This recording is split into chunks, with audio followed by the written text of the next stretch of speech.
बिस्मिल्लाहिर्रहमानिर्रहीम, अस्सलाम वालेकुम। प्रोग्राम मुकाबिल के साथ मैं हूँ सरवत वलीम। रऊफ क्लासरा, आमिर मतीन साहब हमारे साथ स्टूडियोज में ही मौजूद हैं। यूएस इलेक्शंस की बात करते हैं। डोनाल्ड ट्रंप अमेरिका के 45वें सदर मुंतखब हो चुके। हिलरी परेशान है, दुनिया हैरान है, मगर रिपब्लिकन्स जश्न मना रहे हैं। डेमोक्रेटिक्स के मुंह भी लटक चुके हैं। यूरोप और एशियाई मार्केट की अगर बात करें तो वहां पर मंदी का रुझान रहा। कीमतें गिर गई, तेल की, डॉलर की कदर में भी कमी देखी गई। बड़े बड़े सरमायाकार ट्रंप के सदर मुंतखब होने पर अपना अपना सरमाया समेटने लगे हैं। अमेरिका के मुख्तलिफ शहरों में तशद्दुद आमेज मुजाहिरे भी किए गए और बड़ी तादाद में अमेरिका में मुकीम शहरियों ने कनाडा इमिग्रेशन के लिए तगोदोबी शुरू कर दी है। अगर ट्रंप ने इंतखाबी मुहिम में की गई बातों पर अमल दरामद शुरू कर दिया तो अमेरिका कौन से ऐसे बड़े मसाइल हैं जिनका शिकार हो सकता है। अमेरिकी मुस्लिम कम्युनिटी की बात करें तो उनके लिए आने वाले दिनों में किस किस्म की और क्या क्या मुश्किलात खड़ी हो सकती हैं।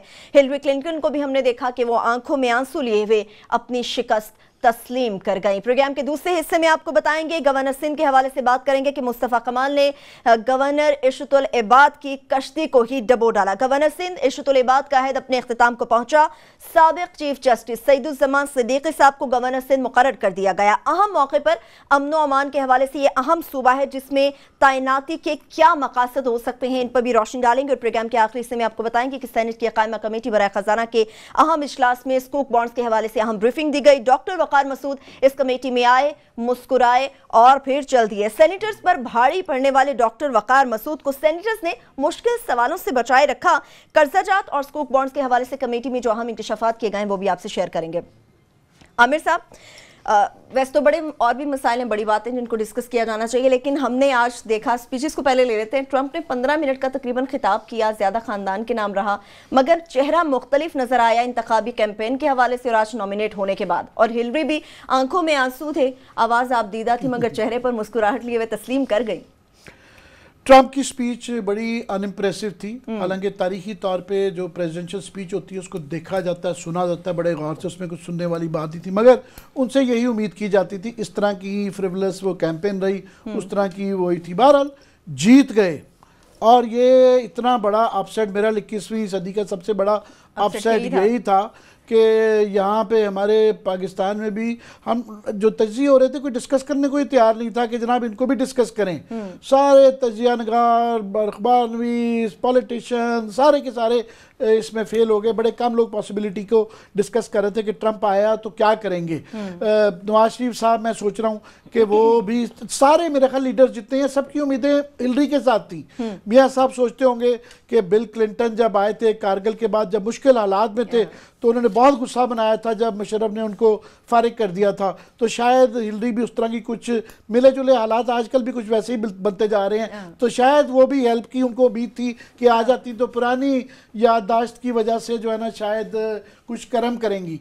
तो उस तरह ही मैं समझता हूँ बिलावल की भी शायद होंगी कि अम्मी के बड़े अच्छे दोस्त थी वो, और वो तस्वीरें इकट्ठी थी और ये वो, तो वो रहम करेंगी जो है। सबसे ज़्यादा मुझे जो हंसी आ रही थी, आज मैंने उनको मुंह पे भी कहा, वो शाह महमूद कुरैशी साहब थे। वो बेचारे मेरा ख्याल है उम्मीद कर रहे थे कि कल को अगर पीटीआई की गवर्नमेंट आ गई तो उनकी जो केमिस्ट्री मिलती है जो हिलरी के साथ, तो उससे वो जो फॉरेन अफेयर्स का मिनिस्टर बनने में उनकी आसानी रहेगी कि उनकी दोस्त वहाँ पे अमेरिकन में। तो सबके, मैं समझता हूँ सबके दिल टूटे, जिस तरह उम्मीदों पर पानी भी फिर गया, सबके टूटे। मगर यह कि हमारे क्या टूटे, अमेरिका में जो टूटे, और सारे तजिए, सारे पोल्स सब जो है ना, उनका सिस्टम जो बड़ा था कि बड़ा क्रेडिबल सिस्टम है, वो सारे पोल्स बेकार गए। 10-10, 12-12 पॉइंट्स का डिफरेंस दे रहे थे काफ़ी सारे पोल्स, वो सब बेकार गए। और मगर ये ज़रूर है कि अमेरिका में, अमेरिका की एहसास जो है वो ख़तरे में है कि अमेरिका एक वो मुल्क है दुनिया का जिसने एक इनकलाब दिया कि पूरा मेल्टिंग पॉट, कि दुनिया भर के लोग हर काले पीले नीले इकट्ठे होके एक वैल्यूज़ के ऊपर जो है इकट्ठे रह सकते थे। तो उसकी असास पहली दफ़ा 200-300 साल में ख़तरे में पड़ गई है। और उसका सबूत ये अभी टीवी पे हम देख रहे थे कैलिफोर्निया में कि लोगों का एक रिएक्शन आ रहा है कि इतना ज़्यादा वो रहा, क्योंकि रिजल्ट को जो इंटरप्रेट किया गया, बड़ी वजूहत है छोटी बड़ी, बट सबसे बड़ी ये है कि वास्प जो वाइट एंग्लो सेक्सन प्रोटेस्टेंट जो थे, उन्होंने अपना वे ऑफ लाइफ बचाया है, उन्होंने कहा है कि ये जो काले पीले नीले आके मुसलमान और ये जो हिस्पानवी और जो हैं, इन्होंने हमारा ना सिर्फ के कल्चर तबाह कर रहे हैं जो एक वाइट यूरोपियन कल्चर था, दूसरा ये हमारी नौकरियां भी ले रहे हैं, प्लस ये जो है कि ट्रेड भी बाहर जा रही है। तो ये उनकी एक किस्म की अटेम्प्ट है।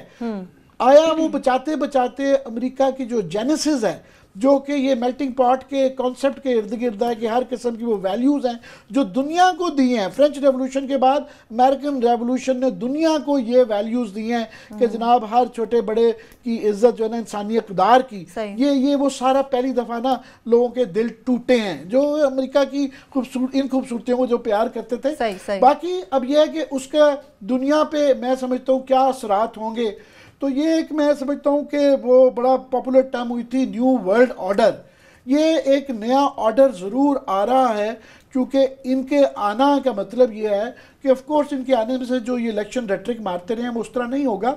अमेरिका में अदारे होते हैं और चेक एंड बैलेंस का निज़ाम है, सो काफ़ी सारी मॉडरेशन तो आएगी, पर फिर भी एक बहुत बड़ी तब्दीली है कि जो वो बातें कर रहे हैं जो उनके ख्याल आते हैं। और अमेरिकन सिस्टम के अंदर अमेरिकन प्रेसिडेंट के पास ठीक ठाक पावर होती है और उन्होंने दोनों हाउसेज भी जीते हैं, उन्होंने कांग्रेस के दोनों हाउसेज भी जीते हैं, सो ठीक ठाक वो पावरफुल प्रेसिडेंट के तौर पर आ रहे हैं। क्या बातें उन्होंने की हैं खौफनाक, जिससे कि ऑर्डर दुनिया का बदल सकता है एज वी नो इट। कि उन्होंने कहा ये नेटो से जो है ना इसका हमें कोई फ़ायदा नहीं, हमने अपने तमाम एलाइज जो हैं उनको अपना बर्डन खुद उठाना होगा। जापान को और कोरिया को भी जो है ये चाहे न्यूक्लियर बम बना लें, वैसे हमारे लिए बड़ा अच्छा है, अगर उनको न्यूक्लियर बम की इजाज़त हो जाती है तो हमारी भी एंट्री इनटू न्यूक्लियर क्लब हो जाती है। सऊदी अरेबिया भी उन्होंने कहा जी बुलाए। सबसे अहम जो उन्होंने बात की कि मिडल ईस्ट की अच्छी बुरे, अच्छा इसके असरात अच्छे बुरे हैं। एक मिडल ईस्ट में जो उन्होंने कहा है कि जनाब मैं जो भी IS को, दाइश को सपोर्ट खिलाफ लड़ रहा है वो मुल्क, मैं उसकी हमायत करूँगा। एक तो बशर अल असद और जो रशिया है उनके साथ ताउन करने के लिए तैयार हैं। इससे जो पहले वर्ल्ड ऑर्डर जो पॉलिटिक्स का चल रहा था वो तब्दीली आ सकती है कि इसके बाद ये है कि रशिया से ताउन करने का मतलब है पूरे मिडिल ईस्ट का जो इक्वेशन बनी हुई थी, दो ग्रुप्स बने हुए थे, एक में सऊदी, कतर और अमेरिकन थे, दूसरे में रशियन, ईरान और जो और अब टर्की भी उसके अंदर आ गया हुआ था, तो वो एक बदल जाता है। लास्ट जो है कि चाइना के मुतल्लिक जाहिर है उनका एक पूरा वो उसके साथ जो अपना चाइना के ट्रेड जो कॉन्सेप्ट है उसको तब्दील कर रहे हैं, जिसका अगर वो रुकेगा तो हमारे पे भी असरात आएगा।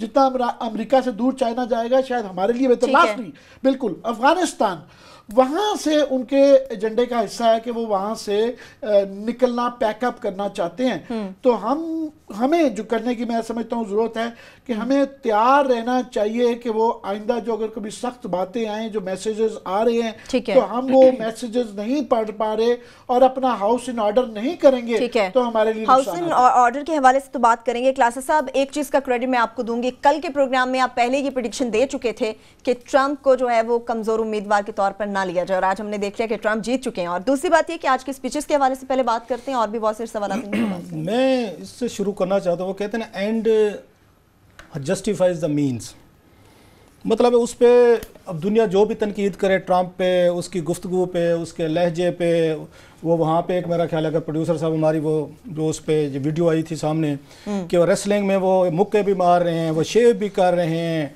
जो भी करना था अल्टीमेटली वो अब आ गए हैं, ये व्हाइट हाउस पहुंच गए। जैसे तैसे था, ये बात की बहसें पुरानी हो गई हैं या हो जाएंगी कि जनाब के अगर ट्रंप ने क्या अल्फाज यूज़ किए, किस औरत को क्या कहा, फलां के बारे में कैसे अल्फाज इस्तेमाल किए, ये इरेलेवेंट हो गए। क्योंकि आखिर पे जो वो कहते हैं ना फतह जो होती है तो उसके तो सारे उसको उसके बाप होते हैं और जो आपकी नाकामी होती है वो तो ये एक तरह की यतीम होती है। दो चार चीज़ें इसमें से मेरा ख्याल सीखने की ज़रूरत है। अभी आमिर और मैं बैठे हम इस पर बात कर रहे थे, मेरा ख्याल है कि ट्विटर और सोशल मीडिया और ग्लोबल वर्ल्ड ने लोगों को ज़्यादा एक दूसरे के ना वो कर दिया है, अगेंस्ट कर दी, नफरतें बढ़ी हैं। करीब किया है क्लासेस साहब? नहीं, मेरा नहीं ख्याल, मैं इस पर थोड़ी सी डिफरेंट, मेरा अपना व्यू है कि आपकी कोल्ड वार के बाद दुनिया जो है वो ज़्यादा नफरत, ज़्यादा हेट्रेड, रेसिज्म, एक दूसरे के खिलाफ, एक दूसरे की चीज़ें, एक लोगों की आप कह सकते छुपी हुई अंदर की नफरतें थी जिनको दबाया हुआ था बहुत सारी चीज़ों ने। कोल्ड वार के बाद जब एक नया मीडिया आया है, नई दुनिया बनी जिसको हमने ग्लोबल विलेज का नाम दिया, वो दुनिया के मुल्कों को करीब लाने की बजाय अगर अमेरिकन को आप उनके रिजल्ट देखें, मेनली मैं कहूँगा आप उनको देख लें, ब्रिटेन को देख लें, मतलब ब्रिटेन में जो भी वोट हुआ था कि हम यूरोप से निकल के जा रहे हैं, कि ब्रिटेन की नफरत जो थी उनके लोगों की, अगेन इसकी जो रीजनिंग है सारी की सारी इकोनॉमिक से निकल रही है। इकोनॉमिक है ना, जैसे उसका बिल क्लिंटन का नारा था, इट्स ऑल अबाउट इकोनॉमी, जो उनका था कि लोग जो है एक दूसरे के खिलाफ हुए हैं। मतलब ट्विटर पे देखें, पाकिस्तान इंडिया से आप इसको देख लें, हमारी इतनी नफरतें पहले नहीं थी ग्लोबल दुनिया बनने से पहले। अगर मुझसे पूछें, वो ठीक है जंगें हुई अपनी जगह पे, अब जब से हमने एक दूसरे का मीडिया देखना शुरू किया है, एक दूसरे को ट्विटर पे देखना शुरू किया है, आप जाएंगे ऐसी गाली गलोच आपको नजर आएगी, एक दूसरे को इंडियंस हमारे बारे में बातें ऐसी आके हमें बता रहे होंगे जो हमें नहीं पसंद होंगे, हम उनके बारे में कह रहे हूँ। सेम यही कुछ मैं वहाँ पे देखे, आप उसमें ब्रिटेन को देखें जरा, उनका वहाँ पे हुआ था, रेफरेंडम हुआ है, उनकी गुफ्तगू, उनके आर्गूमेंट्स अगेंस्ट द यूरोपियंस, वो जरा किस वक्त मुलाहिजा फरमाएं। और किस वक्त जो वहाँ पे अमेरिका में जो कुछ हुआ है और जिस तरह की हेट्रेड वहाँ पे आपने फैलाई है या उठाई है, तो ये तो मुझे तो ये लगा है कि आप एक ग्लोबल विलेज का हिस्सा बनते बनते पता ये चला है आप तो छोटे छोटे गाँव में तब्दील हो गए, आप तो ट्राइबलिज्म की तरफ चले गए, जहाँ पे हर एक ने अपनी अपनी बंदूक उससे संभाली हुई, साथ वाले कबीला जो है वो यहाँ से पानी ना पिए, यहाँ से मेरे घर के करीब से ना गुजरे, मेरे घर के गाड़ी आगे आके गाड़ी ना पार करे। इन चीज़ों से नफरतें मेरा ख्याल है बढ़ी हैं, लोग ज़्यादा एक्सपोज होना शुरू हुए हैं, लोगों ने अपने आप को एक्सप्रेस ये शुरू करना शुरू कर दिया है। सो सोशल मीडिया हो, नई दुनिया, हमें ये तवक्कुआत थी ये ब्रिज करेंगी गैप्स कि काले की, नीले की, पीले की, जैसे आमिर कह रहे थे, रेशियल बुनियादों पे, रिलीजियस बुनियादों पे शायद तकसीम नहीं होगी। ये चीज़ इंडिया में भी हम देखते हैं, जो बहुत बड़ा मुल्क है, बड़ी एक जमहूरियत है, वहाँ पे भी नफरत की बुनियाद पे वोट लिए जाते हैं, अपने हमसायों के खिलाफ लिए जाएं, अपनी कम्युनिटी के खिलाफ लिए जाएं। मैं अगेन कहूँगा अभी तक, और जो पाकिस्तानियों के लिए एक अच्छी चीज़ और हमें मेनटेन करनी चाहिए कि पाकिस्तानी जो हैं ये नफरत की बुनियाद पे अब तक इन्होंने वोट नहीं डाले, इन्होंने मजहब की बुनियाद पे नहीं डाले, इन्होंने कोई यहाँ पे लिंगुअल या लिंग्विस्टिक या एक रेशियल बुनियादों पर नहीं डाले। आज भी पाकिस्तानी जो हैं वो उन लोगों को वोट देते हैं जो मॉडरेट हैं, पीस लवर हैं या ज़्यादा सेन हैं, और उनके अंदर कोई मतलब उन नवाज शरीफ को देखें। क्लास अब इस पर डिस्कशन कर लेते हैं, ब्रेक ले लेते हैं। बिल्कुल एक छोटी सी ब्रेक लेंगे, वापस आएंगे तो इस डिस्कशन को आगे बढ़ाएंगे। इसके साथ साथ इस चीज़ पर भी गौर करेंगे कि डोनाल्ड ट्रंप सदर तो अब मुंतखब हो चुके हैं, उसके पाकिस्तान और दुनिया पर क्या असरात मुरतब होंगे, ये भी डिस्कस करेंगे। हमारे साथ हुए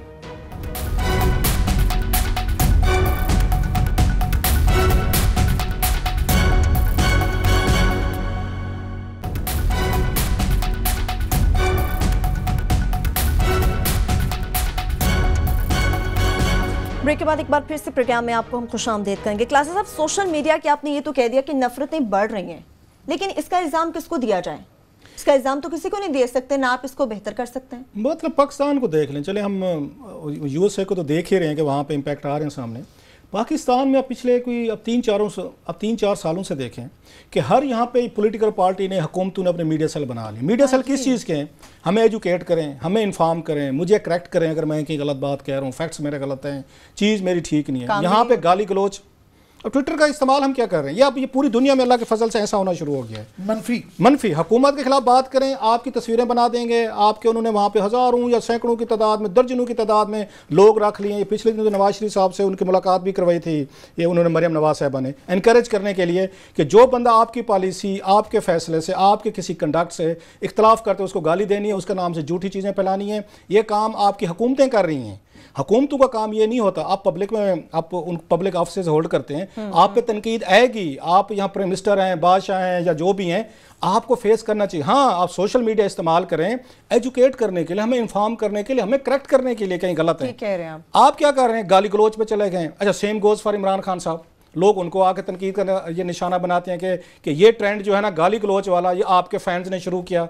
उन्होंने आगे जो उनको अच्छा नहीं लगा, क्योंकि जब भी हमने किसी पे आके तनकीद की, स्कैंडल दिया, क्योंकि इदारे पाकिस्तान में काम नहीं करते हैं, जब आप इदारे इलेक्शन का शिकार होते हैं, एक आम नौजवान जो है, पढ़ा लिखा नौजवान जो हमारे शोज देखता है, खबर पढ़ता है, किसी का कॉलम पढ़ता है, वो देखता है कि मुल्क के साथ क्या हो रहा है, और फिर ये देखता है कि पार्लियामेंट खामोश है, PSC खामोश है, अदालतें, नैब, FIA इदारे सब, तो उसके पास क्या ऑप्शन बच जाता है? वो फिर जाके अब्यूज़ करना शुरू करते हैं अपनी फ्रस्ट्रेशन को निकालने के लिए। आज जैसे हम USA में देख रहे हैं कि अपनी फ्रस्ट्रेशन निकालने के लिए वो लोग बह रहे हैं, वो वहाँ पे आके उनको अपने टीवी तोड़ रहे हैं, अपने वहाँ पे आग लगा रहे हैं, हंगामे कर रहे हैं। ये फ्रस्ट्रेशन होती है आपके अंदर की।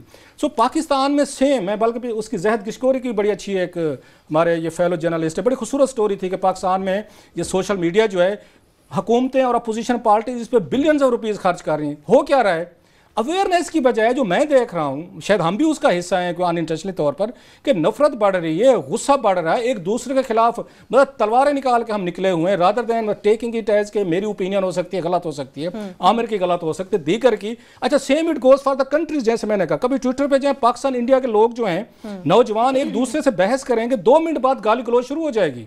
ये पढ़ी लिखी बात बता रहा हूँ कि मेरे जैसे मेरे गांव के लोग तो ट्विटर पे नहीं बैठे ना बेचारे के, जो बैठ के नफरतें बढ़ा रहे हैं। सो मुझे जो एक चीज़ समझ नहीं आ रही कि ये जो टेक्नोलॉजी आई है, ये हमें करीब लाने की बजाय, एक दूसरे को अंडरस्टैंड करने की बजाय, ये तो हमें दूर लेके गई है। ये जो अगर जो कुछ अमेरिकन उसमें इलेक्शंस में हमने देखा है, जिस तरह की वहाँ पे ज़बान इस्तेमाल हुई है, जिस तरह की वहाँ पे उसमें रेसिज्म इस्तेमाल हुआ है, सेक्सिज्म इस्तेमाल हुआ है, अथॉरिटेरियनिज्म इस्तेमाल हुआ है, मैं तो खुद थोड़ा सा उससे हैरान हुआ कि यार आपको ट्विटर छोड़ देना चाहिए। कि सारा दिन अगर आप उस पर ट्विटर पे, मैं कुछ ज़्यादा इस्तेमाल करता हूँ, तो यू फील फ्रस्ट्रेटेड कि हज़ारों लोग हैं, हज़ारों ओपिनियन हैं, बहस डिबेट की बजाय चंद लम्हे बाद आपको गाली देना शुरू हो जाएगा, तो बदतमीजी शुरू हो जाता है ना। ये वो चीज़ें हैं जो मुझे लग रहा है ग्लोबल वर्ल्ड जो है ऐसा ऐसा ये उसी दौर में जा रही है जो पिछली सदी में थी, जब जंगें हुई थी, जब वो खैर जंगें इसी सदी में भी खासी हुई हैं। दीज आर वेरी डेंजरस ये ट्रेंड है। अगर आपने सोशल मीडिया को इफेक्टिवली पॉजिटिवली अगर हम इस्तेमाल ना करें, हम एक्सपोज हो रहे हैं, पूरी दुनिया एक्सपोज हो रही है नफरतें। एक दूसरा मैं कहूँगा मीडिया पे आऊँगा, मैं उसमें नहीं ज़्यादा, ट्रम्प पे बहुत सारी बातें हो सकती हैं कि मीडिया के जो यहाँ पे हम समझते हैं कि शायद मीडिया का बड़ा इम्पैक्ट है पाकिस्तान पे या दुनिया भर में लोगों पे, वहां तो साबित हुआ है कि मीडिया तो कुछ भी नहीं कर सका वहां पे, ये लोगों को ओपिनियन को ज्यादा के लिए मतलब CNN ने बड़ी वाज़ेह लाइन ली हुई थी, न्यूयॉर्क टाइम्स ने ली हुई थी, फॉक्स ने अपनी जगह ली हुई थी। सो इससे तो ये साबित हुआ कि लोगों के पर्सनल प्रेजुडिसेस जो हैं, बैसेस हैं, नफरतें हैं, उनको मीडिया नहीं करेक्ट कर सकता, उनकी परसेप्शन ठीक नहीं कर सकता। पाकिस्तान के लिए भी यही लाइन लेंगे आप? नहीं, सेम मैं कहूंगा कि पाकिस्तान में भी ये चीजें हैं कि मीडिया जो है, अगर हम समझते हैं कि हम ओपिनियन मेकर हैं, हम लोगों को इम्पैक्ट करते हैं, तो कम से कम ये अमेरिकन इलेक्शन ने बात गलत साबित की है कि मीडिया जो है लोगों पे इतना ज़्यादा इम्पैक्ट नहीं करता। और मुझे याद है लंदन में एक दफ़ा एक वहाँ क्लास में बैठे थे, हमारे टीचर ने एक सर्वे दिया, उस सर्वे के तहत कि टीवी का जो है, इवन ब्रिटेन की बात बता रहा हूँ कि टीवी का इन्फ्लुएंस जो है ये 10% से ज़्यादा नहीं है। मतलब 90% लोग टीवी से इन्फ्लुएंस नहीं होते, उनके पर्सनल जहाँ पे वो अपने बैसेस के साथ बैठे हुए वहीं पे रहेंगे। सो ये चीज़ें मेरे लिए थोड़ी सी डिस्टर्बिंग है कि सोशल मीडिया ग्लोबल वर्ल्ड लोगों को करीब लाने की बजाय उनमें नफरतें बढ़ा रही है, उनमें गुस्सा बढ़ा रही है, और ये सोसाइटीज़ जो हैं मुझे एक तरह की डिसइंटीग्रेट होती लग रही हैं। और मुझे तरस आ रहा है उनके अमेरिकन जो इनके फादर ऑफ द नेशन थे कि उन्होंने तमाम 50 रियासतों को, 50 मुल्क जो थे या डिफरेंट कल्चर, लैंग्वेजेस, रेसेस, उनको इकट्ठा किया एक बुनियाद पे। इस कैंपेन ने उन तमाम बुनियादों को, जो बात आमिर ने की थी जेंसेस की, उसको शैटर किया है, उसको बुरे तरीके से उन्होंने वो किया है। मतलब उसके ट्रम्प के जीतने का एक अनबिलीवेबल चीज हुई है कि जिसकी आप राइज देखें, जिसकी चीजें देखें, शायद एक चीज ने अमेरिकन को मुतासर किया उसका। सही, वो क्या है? जैसा है वो वैसा है। उसने फेकिंग नहीं की, उसने फेकिंग नहीं की। आज भी तकरीर सुने, वो झुकते शुकते वो चारी उसमें जारी थी। हिलरी के साथ ये हुआ कि she was carrying huge baggage. 8 साल अपने उनके जो बिल क्लिंटन साहब के, 8 साल ओबामा साहब के, 4 साल उसके अपने सेक्रेटरी ऑफ स्टेट के। तो उनसे बहुत सारे ब्लंडर्स भी हुए हैं, गलतियां भी हुई हैं, उसमें चीजें भी हुई हैं। एक काम अमेरिकन ने किया अनलाइक पाकिस्तानीज, सही उन्होंने तजर्बाकारों को वोट नहीं दिए। जो पाकिस्तान में नवाज शरीफ ने कहा था ना 2013 में कि हम तजर्बाकार हैं, हमें वोट दो। इमरान खान ना तजर्बाकार, इसको वोट नहीं देना। ठीक है, तो पाकिस्तानी लोग टिपिकल पॉलिटिशियन को भी नहीं, हाँ टिपिकल भी नहीं, उन्होंने एतबार किया पाकिस्तानी ने कि तजर्बाकारों को वोट देते। तो नवाज शरीफ साहब को उन्होंने तजर्बाकार टीम को दिया। लेकिन अमेरिकन ने कहा है जी कि हम आपसे बड़े तंग, बिल क्लिंटन साहब, आपसे ओबामा साहब एंड हिलरी क्लिंटन साहब, आप हमें तजर्बाकार हमें नहीं चाहिए। Let's see. लेकिन इस वक्त जो आमिर साहब सबसे ज्यादा हम बात हो रही है मीडिया स्ट्रेटेजी को भी हम एक साइड पे रखते हैं। कहा जा रहा है ट्रंप ने जो सबसे अहम पत्ता खेला है वो अमेरिकन नेशनलिज्म के हवाले से खेला है, जो उन्हें जितवाने में बड़ा अहम और कारगर साबित हुआ। नहीं, अमेरिकन नेशनलिज्म उनके कैंपेन में मोस्टली यही चीज है। नेशनलिज्म नहीं, हाँ उनके यहाँ ये जो वाइट, जो उनके यहाँ इतनी क्लियरली डिवीजन थी कि नक्शे के ऊपर देखे ना जो ये रिजल्ट्स आए हैं, तो ईस्ट कोस्ट, ईस्ट में भी नॉर्थ ईस्ट और वेस्ट कोस्ट, दरमियान में सारी वो जो क्रिश्चियन बेल्ट कहते हैं ना, उन सारी वाइट क्रिश्चियन बेल्ट ने रिएक्शन के तौर पे किया है। और मैं समझता हूँ कि वो मुसलमानों का जो ये दहशतगर्दी और ये जो सारे इमिग्रेंट्स का उनके कल्चर को तब्दील करने का रिएक्शन, एक तासुब का जवाब उन्होंने अपने तासुब से दिया है। तो ये बड़ा ख़तरनाक दुनिया में होता जा रहा है। बड़ी अच्छी बात की है कि ये जिस तरह वर्ल्ड वॉर सेकंड से पहले दुनिया के फाशिज्म और ये सारा वर्सेस वो होता जा रहा था, ये दुनिया उस तरफ जा रही है। हमें उसको बड़े गौर से देखना है, समझना। हमारे लिए सबसे ज़्यादा इम्पॉर्टेंट ये है कि आने वाले दिनों में जो ये हम पुरानी अपनी दुकानदारी चलाई जा रहे थे कि ये जो गुड़ तालिबान और दहशतगर्दी जहाँ से भी पकड़ी जाती है उसका कूड़ा हमारे से निकलता है। तो खुदा के लिए इसको ज़रा गौर से देखें कि दुनिया तब्दील होने जा रही है।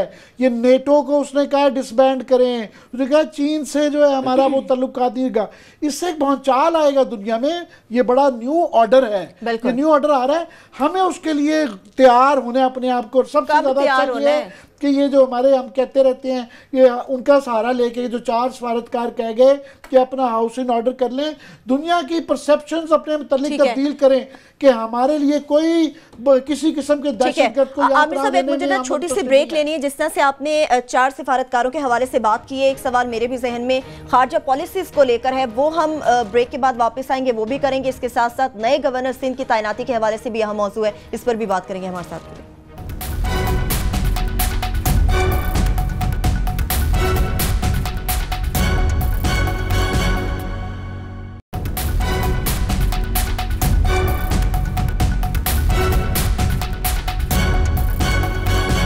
ब्रेक के बाद एक बार फिर से प्रोग्राम में आपको खुशामदीद कहेंगे। नए गवर्नर सिंध की तैनाती के हवाले से बात करेंगे, लेकिन आमिर साहब मुख्तसरन आपसे ये जानना चाहूंगी कि ये जो नताइज आए हैं अमेरिका के अंदर, क्या समझते हैं अब सबसे बड़ा जो शौक है वो किस नेचर का होगा?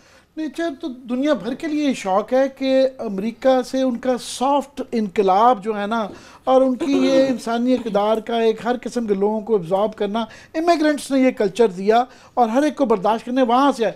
वहाँ जैसे मुल्क से ये ऑलमोस्ट उस तरह नाज़ीज़म की दोबारा याद दिला दी गई है कि, और इंसिडेंटली जो हैं ट्रंप साहब ये जर्मन नज़ाद हैं, इनकी वालदा जो हैं वो स्कॉटिश अमेरिकन हैं, खुद इमिग्रेंट्स के बच्चे हो के वो आप इमिग्रेंट्स के खिलाफ सारी अपनी कैंपेन करें, तो ये तो दुनिया हिल गई है। शॉर्टकट थोड़ा सा ये वही साहब हुआ है जो आपने कहा इमिग्रेंट्स के बच्चे थे, खुद आज वो ये पाकिस्तानी फिर स्टाइल हुआ है कि जो ट्रेन पे चढ़ जाए वो पहला काम ये करते दरवाजे पे खड़े होकर अगले स्टेशन वाले में से किसी को ऊपर नहीं चढ़ने देता।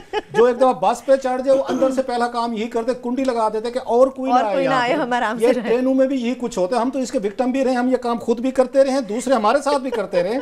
सो आप ये कहना चाहते हैं कि वहाँ पे जो इमिग्रेंट्स के बच्चे थे उन्होंने भी यही काम किया, खुद पहुंच गए हैं, तरक्की कर ली, अब उन्होंने कुंडी लगा दी, कोई अंदर नहीं आ सकता। मजे की बात है, हिस्पानवी जो है उनमें से आधे हिस्पानवी जो है वो इंडियंस हैं, वो लोकल नेटिव्स ऑफ अमेरिकाज हैं। तो उनके खिलाफ जो है, जो कि इनसे ज्यादा नेटिव है वहां पे, वो नेटिव रेड इंडियंस को तो छोड़ दें, तो इन पहले आने वाले इमिग्रेंट्स ने बाद वालों की कुंडी लगा दिया कि जनाब सारी कैंपेन ही और मुसलमान इमिग्रेशन के फोकस्ड रही। चलिए बस आमिर साहब, हम तो अच्छे की तवक्को कर सकते हैं और पाकिस्तान के साथ बेहतर ताल्लुकात के ख्वाहां भी हैं। क्लासेस साहब, अब बात करते हैं गवर्नर सिंध की तैनाती के हवाले से। एक तो ये गिला आ रहा है कि वजूहात को सामने नहीं लाया जा रहा कि किस वजह से इशरत लिबास साहब को हटाया गया। पीपल्स पार्टी के अपने गिले शिकवे हैं, ये तो हलफ उठाने से पहले सईदुज़्ज़मान सिद्दीकी साहब मुतनाज़े बन गए। खैर उनसे इशरत लिबास से ज़्यादा मुतनाज़ा कौन था? 13 साल वो भी निकाल गए हैं। जो भी बातें थी इस मुल्क में ये चीज़ें पुरानी हो गई हैं कि ये मुतनाज़ा है तो इस पर फ़लाँ चीज़, जो जिस पे जितना मुतनाज़ा है वो बड़ा ऑफिस लेता है। हर एक पे बड़े बड़े केसेस थे, मुकदमे थे, नैब थे, जेलें थी, एग्जाइल थी, टेररिज्म चार्ज थे। वो वज़ीर आज़म भी बने इस मुल्क के, वो सदर भी बने, तो वो गवर्नर भी बने। इस मुल्क में ये मसले नहीं है ये। अब जैसे हमने अमेरिका में देखा, अभी हम बात कर रहे थे कि जितने उन पे, अगर बात थोड़ी सी उसमें आ जाएगी कि जिसने अपने गोशवारे डिक्लेयर नहीं किए, उसने कहा है कि हाँ मैंने टैक्स ये चोरी बचाया है, मैं स्मार्ट हूँ, मैंने बचा लिया है। लोग तो ऐसे लोगों को पसंद करते हैं। अब लोग डिसेंट लोगों को, ईमानदार को शायद लगता है वो ज़्यादा नहीं पसंद करते। मुझे याद आ गया मुन्नू भाई का एक कॉलम बहुत पहले का, वहाँ हमारे यहाँ बड़ा एक ट्रेंड रहता है, गरीब का बच्चा सामने नहीं आता जी, तो गरीब का बच्चा इलेक्शन क्यों नहीं जीतता जी। तो उन्होंने बड़ा अच्छा लिखा था, उन्होंने कहा गरीब के बच्चे को इसलिए भी गरीब वोट नहीं देते जो अपने लिए कुछ नहीं कर सका, वो हमारे लिए क्या करेगा। सो ये बड़ा ज़रूरी है कि हम जो है ना थग्स को, लूटर्स को, बैरन्स को, रॉबर्स को, ये हम इनको आइडियलाइज करते हैं, इनको रोमांटिसाइज करते हैं। जो जितनी बड़ी गाड़ी में फिरेगा वो चाहे हमारा कुछ भी नहीं। मैंने कई ऐसे लोग भी देखे हैं बड़ी गाड़ी को देख के ऑटोमेटिक सलाम भी कर रहे होते हैं। ये मैं आपको कल्चर बता रहा हूँ कि हमारे यहाँ लोग मुतासर होते हैं। हमारा सब कॉन्टिनेंट की एक अलहदा हिस्ट्री है, मैं उसमें नहीं जाना चाहता कि जो मतलब बाहर से हमला आ रहा है, इन्वेडर्स है, हमारी तो पूरे कल्चर में एक साइकी में ये चीज आ चुकी है। सुल्ताना डाकू हीरो है हमारा, और बड़े बड़े हीरो हैं सर कि जो बाहर से जितने भी लोग हैं वो हमारे हीरोज हैं। Local son of the soil आपको हीरोज नहीं मिलेंगे। डिबेट और साइड पे चली जाएगी। इसका क्रेडिट जो है, ये आपने कहा कि इशरत-उल-इबाद का, वो मुस्तफा कमाल को देना चाहिए, जहां पर credit where it is due. कि मुस्तफा कमाल ने पहली दफ़ा इनको टेक ऑन किया है, जो एक बार 2 हफ्ते पहले उन्होंने या 3 हफ्ते पहले किया, और उस पर बड़ी उन पर तनकीद भी आई, चीज़ें भी। हालांकि गवर्नर साहब को उस वक्त हटा देना चाहिए था इनको, इशरत-उल-इबाद को, या खुद हट जाना चाहिए था जब सौलत मिर्ज़ा का वो वीडियो सामने आई थी जेल से, आपको याद होगा, जिसमें उन्होंने बताया था कि कैसे गवर्नर साहब जो है ना, ये जेल में बैठ के क्रिमिनल्स को सपोर्ट भी करते हैं, प्रोटेक्ट भी करते हैं, और उनके मामलात भी देखते रहते हैं। अगर हमारी इस्टेब्लिशमेंट ने, हमारे पॉलिटिशियन में कोई थोड़ी सी पॉलिटिकल ईमानदारी होती तो ये उस दिन इनको हटा देना चाहिए था कि आपके बारे में एक बंदा ये अल्फाज कह रहा है, और उस पर सबूत भी दिखाए गए थे। एक चीज़ सो ये उन्होंने बड़ा अपने आप को, मैं समझता हूँ, एक वो क्या कहने, ज़बरदस्ती सीट पे बैठे रहे, हाई मॉरल ग्राउंड नहीं थे, उन पर इल्ज़ामात भी थे, ब्रिटेन में क्या किया, कैसे किया, लेकिन डटे रहे। But I will give the कि मैं अगर क्रेडिट दूंगा वो मुस्तफा कमाल को। अब मुस्तफा कमाल साहब ने ये किसके कहने पे किया है?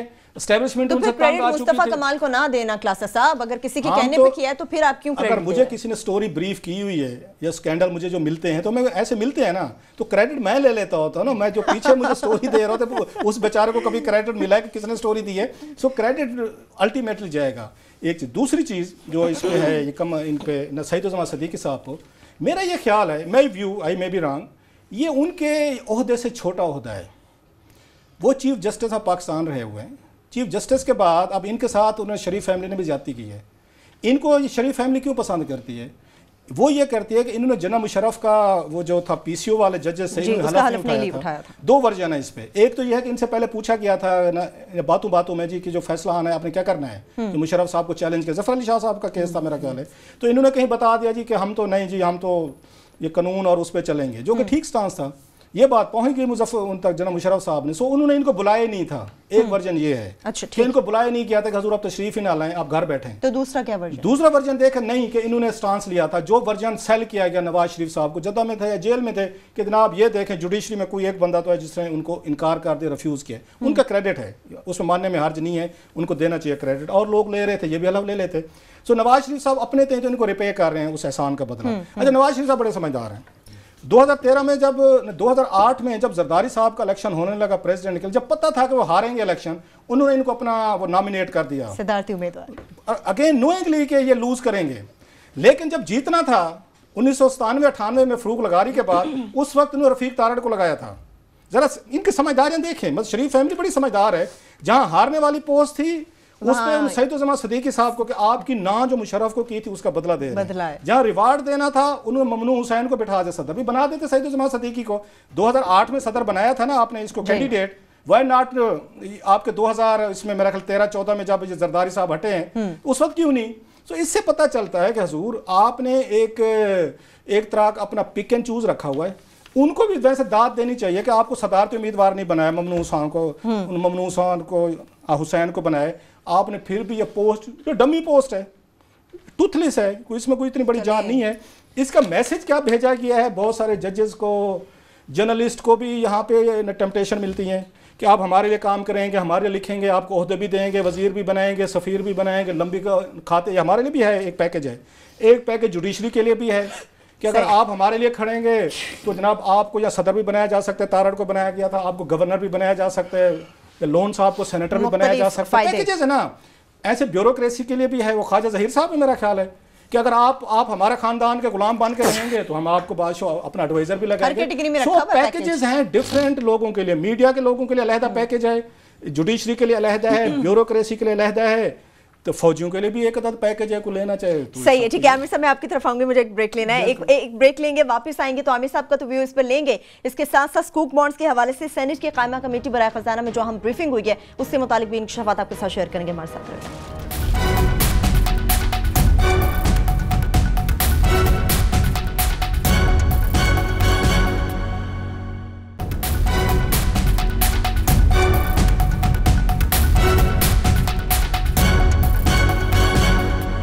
ब्रेक के बाद एक बार फिर से प्रोग्राम में आपको खुशामदीद कहेंगे। आमिर साहब, सईदुज़्ज़मा सिद्दीकी साहब के हवाले से हम बात करेंगे। एक राय ये भी पाई जा रही है कि ये एक्स चीफ जस्टिस रह चुके हैं, पनामा के हवाले से बात हो रही है, सुप्रीम कोर्ट में केस चल रहा है, तो ताल्लुकात तो आपस में होते हैं, शायद कोई दबाव बढ़ाने की कोशिश की जा रही हो।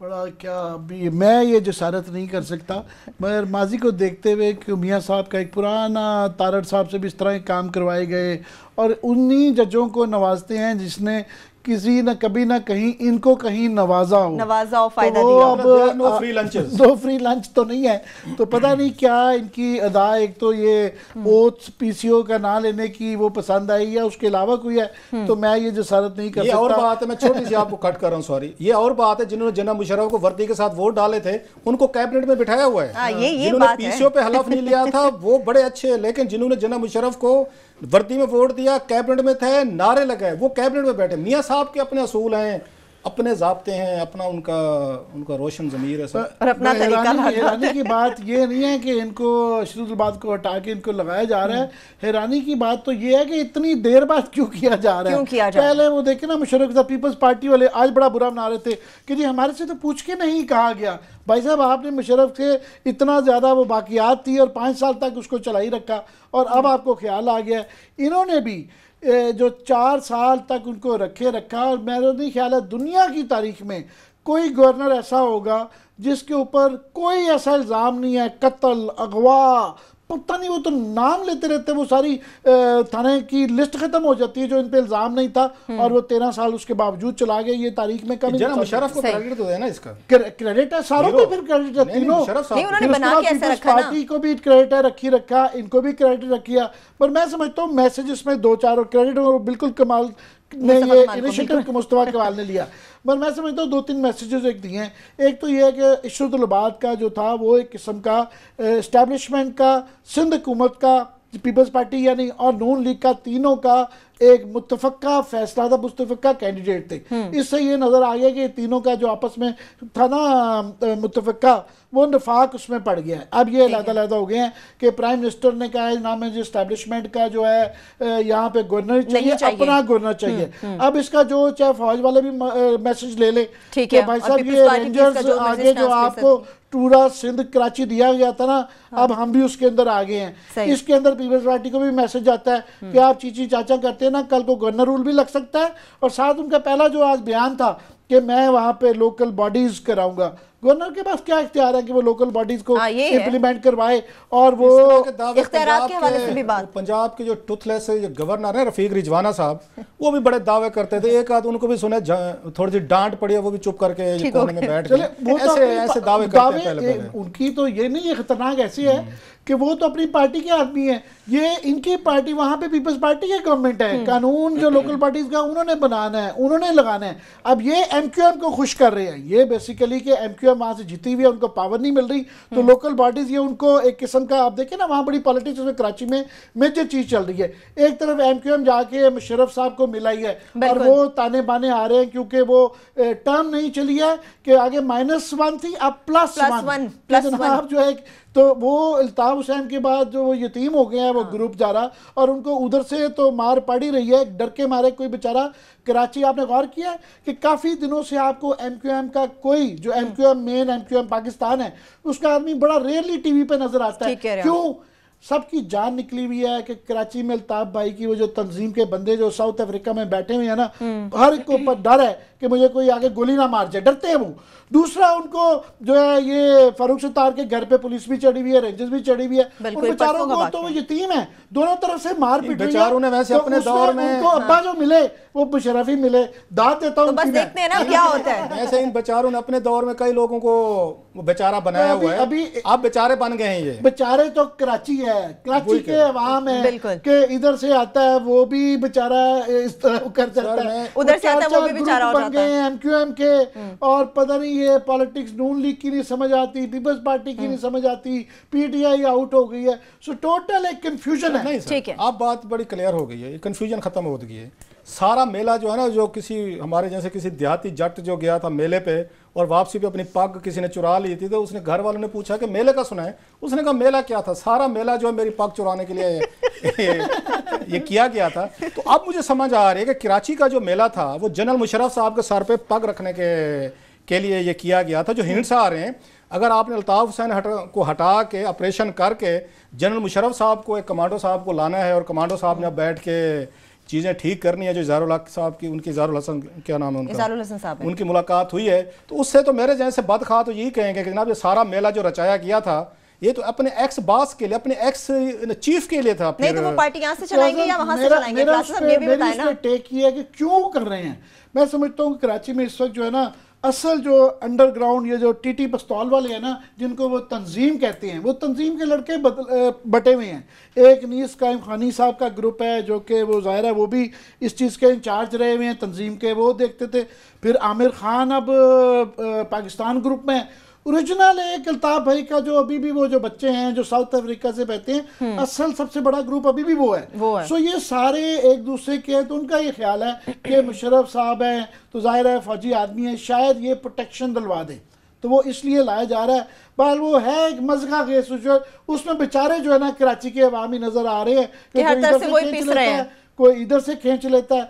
तो वो जो बड़े अरसे बाद बड़ा अच्छा एक सुकून थोड़ा सा कराची में आया, मुझे तो थोड़ा सा मैं फिक्रमंद होता जा रहा हूँ। मैं कराची अभी एक दिन पहले मैं कराची में था, उस शहर पे ना तरस आता है आपको। मैंने उनकी शेरबाज मज़ारी साहब की किताब पढ़ी थी, बड़ी खूबसूरत जो उन्होंने लिखी थी। वो कराची पढ़ के ना आपके जहन में एक और इमेज आता है, पोर्ट सिटी, एक बेहतर पढ़े लिखे लोगों का शहर, एक सिविलाइजेशन वाले लोगों का शहर, इतना गंदा हो चुका है। मैं रात को मैं जा रहा था, किसी मेरी शादी अटेंड करनी थी, इतना रात में भी आपको अगर शहर गंदा लगे, सुबह भी गंदा लगे, ट्रैफिक, मेस, आप सही कह रहे हैं कि कराची के लोगों पे तरस आता है कि इनको किस तरह की ज़िंदगी गुजारने पे मजबूर किया गया है। सबसे ज़्यादा इनकम जनरेट करने वाला शहर है, सबसे ज़्यादा लोगों को अकोमोडेट इसने किया है। एक मिनी पाकिस्तान था, जो गया वहाँ पे उसको नौकरी मिली है। मेल्टिंग पॉट तो कराची है ना, वही है, मतलब उसकी जो हालत कर दी गई है। और मैं हैरान हूँ, तो वहाँ पे 8-10 सालों से पीपल्स पार्टी रूल कर, इससे पहले MQM ने रूल किया है, और कराची इस वक्त बदतरीन, उसकी सफाई की इसकी हालत देख लें। लोगों के रवैये इसी से शेप होते हैं। अब अगर हर वक्त आपने हारन सुननी है, आपने टेंशन सुननी है, टारगेटेड किलिंग की खबरें सुननी है, गंदगी देखनी है, आपका क्या मूड बनेगा सारा? सुबह सुबह आप घर से निकले, दफ्तर जा रहे हैं, अपने मूड बनाने अपना कि मैंने आज अच्छा काम करना है, शेव की ना है, धोए। अब हर तरफ अगर ये चीज़ें देखेंगे, अनसर्टेनिटी देखें, सबसे ज़्यादा जो हमारे इस्लाम भी कहता है, जिस पर हमने कभी अमल नहीं किया, उतने गंद फैलाते हैं कि आपकी सफाई निस्फ ईमान है। तो एक कराची जैसा गंदा शहर, मादरत के साथ कराची के लोगों के साथ, मेरा नहीं ख्याल कि पाकिस्तान में कोई और शहर होगा। देहात भी बेहतर होंगे, तो उनका बेचारों को तक सुकून नहीं है ना। लोकल बॉडीज को टैक्स भी ले रहे हैं, हर मोहल्ले में तो कचरा कुंडी है। बाकी डॉक्टर आसिम को अगर छोड़ा जा सकता है तो उस बेचारे को भी छोड़ दें। वो 12 महीने ये कोई जवाब नहीं है, ये कोई जवाब नहीं है, इस तरह की बातें हैं, ये कोई जवाब नहीं। लोकल बॉडीज को इख्तियारात देने चाहिए, कराची का हल ही वही है। कराची को वही बना दिया हमने, वो वाइल्ड वेस्ट है कि जहाँ पे कोई कानून नहीं हो सकता। आसिम को भी छोड़ दें, अजान को भी छोड़ दें, वसीम अख्तर को छोड़ दें, उसको छोड़ दें, फलां को छोड़ दें। वैसे तो जनरल मुशर्रफ साहब के दौर में 2005 में इन्होंने 35 जो किलर से, टारगेटेड किलर, जो मुशर्रफ साहब बड़ा टीवी बैठ के भाषण दे रहे होते हैं कि मैंने बड़ा अच्छा कर दिया था, MQM को धारे में ले आया था। MQM को आप इसलिए धारे में ले आए थे कि 35 के करीब उनके जो टारगेटेड कन्विक्टेड लोग थे, आपने उनको पैरोल पर रिहा किया, जो गायब हो गए। तो जनरल मुशर्रफ साहब जो हैं, जो मेला जो रचाया जा रहा है, अगर जो बातें आ रही हैं सामने, तो मेरा ख्याल है कि हमारे जो वो भाई लोग हैं, अपने एक्स बास के लिए मेला रचाया था। ठीक है क्लास साहब, मुख्तसर आपसे ये भी जानना चाहूंगी कि मतलब गवर्नर आपने चेंज कर दिया, तमाम मामला ठीक करने जा रहे हैं, मुस्तफा कमाल को आपके ख्याल में क्रेडिट जाता है, तो तहकीकात हो पाएंगी? जो इल्जाम तहकीकात इस मुल्क में मुमकिन नहीं रहेगी। सवाल भी तो मतलब हर चीज किसी को पकड़ लें, वो कहते हैं ये पॉलिटिकल प्रिजनर है। मतलब बिलावल भुट्टो ने कहा कि डॉक्टर आसिम पॉलिटिकल प्रिजनर है, और जो अपने दहशतगर्दों इलाज करवाए, 500 रुपए का जिस पे स्कैंडल है, या पब्लिक अकाउंट्स कमेटी के सामने वहां रिपोर्ट पड़ी हुई कि मेडिकल कॉलेजेस में इन्होंने कैसे बोगस किस्म के किए, वो पॉलिटिकल प्रिजनर है। इस मुल्क में हमने कानून को, लॉ को, जस्टिस को एक मजाक बनाया, किसी को पकड़ के जेल में लाएं, वो फौरी तौर पर पॉलिटिकल प्रिजनर हो जाता है। और वो पॉलिटिकल प्रिजनर भी नहीं सोचता कि हुजूर अल्लाह ने आपको इज्जत दी है, आप जरा पैसे की लालच, लास्ट को थोड़ा सा पीछे कर लें, इज्जत को जरा संभाल के रखें, वो चीज़ें खत्म होगी। जो पकड़ा जाएगा वो फौरन टीवी पे आ जाएगा, हम उसको ले लेंगे, बीपर ले लेंगे, वर्जन ले लेंगे, वो ठुकाई कर देगा इदारों की। एक दफ़ा मुझे कहा FIA वालों ने कि हम किसके खिलाफ कार्रवाई करें, हम जिस पे केस बनाते हैं 2 मिनट बाद आप उसका बीपर ले रहे होते हैं, वो अपने आप को बैठ के ये कहते हैं पॉलिटिकल प्रिजनर हूँ, मेरे साथ ज्यादती हो रही है, मेरे फलां हो रहा है। हमारे पास आने की बजाय वो पहले आके मीडिया पे अपना बयान देता है। हमारा भी रोल है इन लोगों को, जितने क्रिमिनल्स हैं, जिन पे केसेस हैं, करप्शन के हैं, कत्ल के हैं, डाके के हैं, हमने मीडिया के लोग उन्हीं को बिठा के आगे उनसे तजावीज़ें लेके कि मुआशरा कैसे बेहतर करना है, जमहूरियत स्ट्रेंथन कैसे करें, हम करते हैं। लेकिन अब जो बात है क्लासेस साहब, अब जो आवाम, कराची की स्पेशली आवाम में चेहरे बदलने से कुछ नहीं होगा, पोस्ट बदलने से कुछ नहीं होगा, शहर की सूरत हाल तब्दील करेंगे तभी तब्दीली आएगी। इसके साथ ही प्रोग्राम अपने इख्तिताम को पहुंचता, अपना बहुत सा ख्याल रखें, खुदा हाफिज़।